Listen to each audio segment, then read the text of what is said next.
ఒకసారి ట్రై చేద్దామని సందీప్ రెడ్డి వంగ ఫ్రెండ్ అనమాట నాకు. ఫిదా టైంలో యాక్టింగ్ చాలా బాగా చేసామని ఫేస్బుక్లో నాకు మెసేజ్ పెట్టి నంబర్ షేర్ చేసుకొని అట్లా పరిచయం అయ్యారు.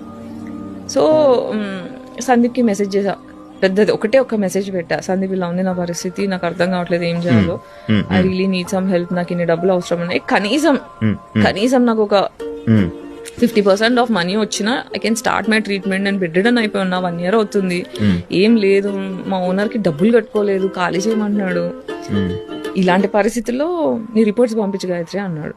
మెసేజ్ ఒకటి పెడితే రిపోర్ట్స్ పంపించా, ఎంత కావాలి నాకు ఈ ట్రీట్మెంట్స్కి, నీకు ఫస్ట్ 3 monthsకి కావాల్సిన ట్రీట్మెంట్ ఎంత అవుతుందో అవన్నీ నాకు లిస్ట్ పెట్టు డీటెయిల్డ్గా అంటే మొత్తం అదొకటి పీపీటీ తయారు చేసి పంపిస్తే 5.5 lakhs ఒక 1 weekలో వేసేసాడు. కలవలేదు, ఏం లేదు, జస్ట్ ఒక మెసేజ్ 2-3 మెసేజ్లో 1 weekలో వేసేసాడు డబ్బులు.